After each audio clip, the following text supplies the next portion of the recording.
Kenapa kaki Habib yang nakal? Kenapa kaki Habib yang narkoba, yang maksiat, yang nakal, yang kotor dibandingkan kepala kiai yang pakai sorban masih lebih mulia? Kenapa kaki Habib yang maksiat tersebut?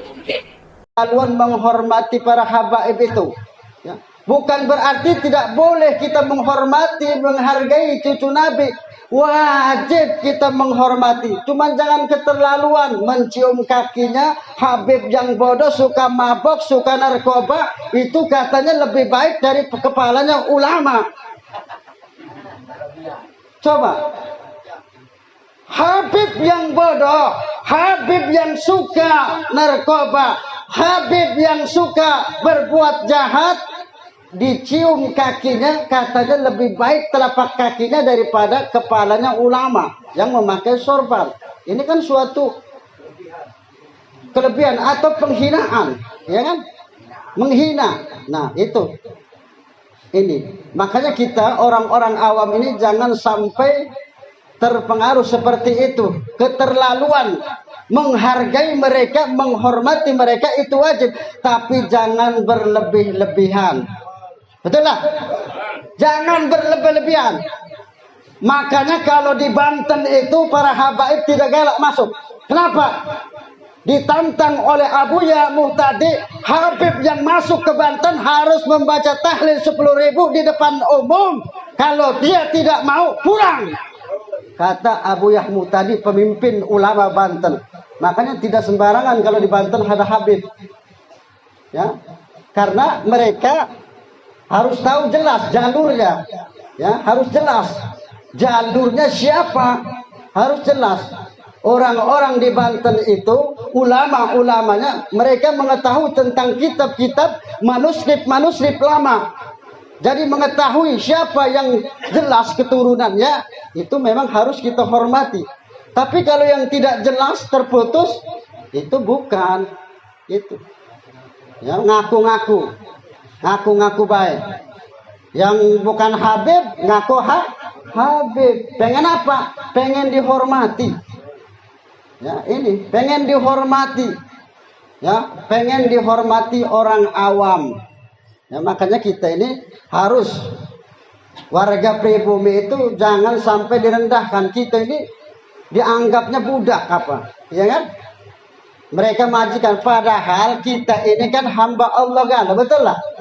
Hamba Allah galo, tidak ada yang mulia siapapun dia, keturunan siapapun, kalau dia jahat, ya, kalau dia jahat itu tidak mulia, betul lah? Yang mulia itu kan sudah jelas, inna akramakum indallahi atqakum dalam Quran. Sesungguhnya yang mulia itu adalah orang-orang yang bertakwa. Siapapun kalau tidak bertakwa tidak mulia di hadapan Allah Subhanahu wa taala. Jangan kita membanggakan keturunan kita, jangan kita membanggakan nasab kita, ya. Tidak tahu ujung-ujungnya keturunan Abu Jahal. Ya. Tahu-tahunya. Makanya kita jangan membanggakan masalah nasab, masalah keturunan. Yang penting beriman dan beramal soleh. Itulah. Allah itu yang akan mengangkat derajatnya, diangkat derajatnya. Yarfa'illahu alladhina amanu minkum wa utul ilma darajah, kata Allah.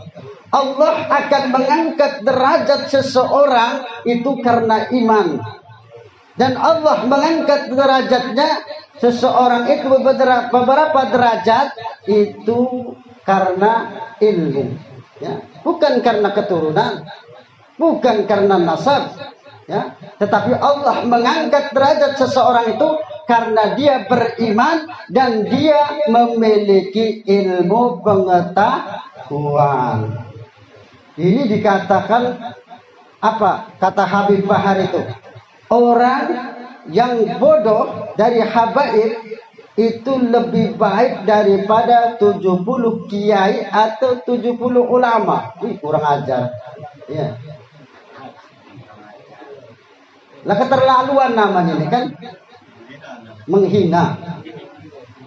Satu habaib bodoh, blow on, Habibnya blow on, ya. itu katanya lebih baik daripada 70 ulama atau 70 kiai. Coba bayangkan. Sungguh keterlaluan, betul lah. Ini makanya ulama marah.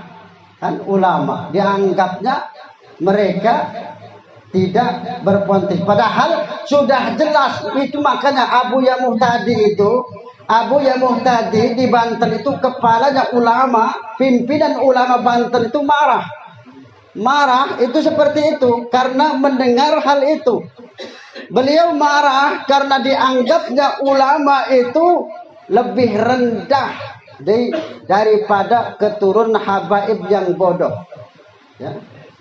Padahal sudah jelas Syekh Imam Nawawi Al-Bantani pun dalam kitab Maraqil Ubudiyah beliau menjelaskan, ulama yang bertaraf internasional orang Banten, Syekh Nawawi Al-Bantani, beliau mengatakan dalam kitab Maraqil Ubudiyah bahwa ulama itu lebih tinggi kedudukannya 60 derajat dari seorang habib yang bodoh. Itu ulama Syekh Nawawi Al-Bantani. Betul tak?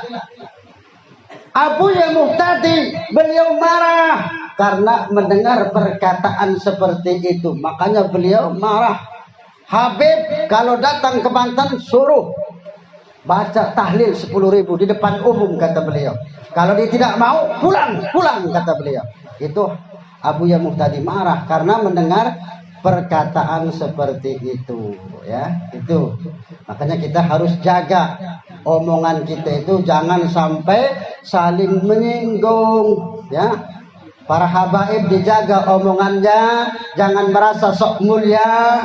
Para ulama juga harus dijaga omongannya, jangan merasa sok pintar. Makanya kita harus sadar. Makanya Allah itu berfirman kepada Nabi Musa.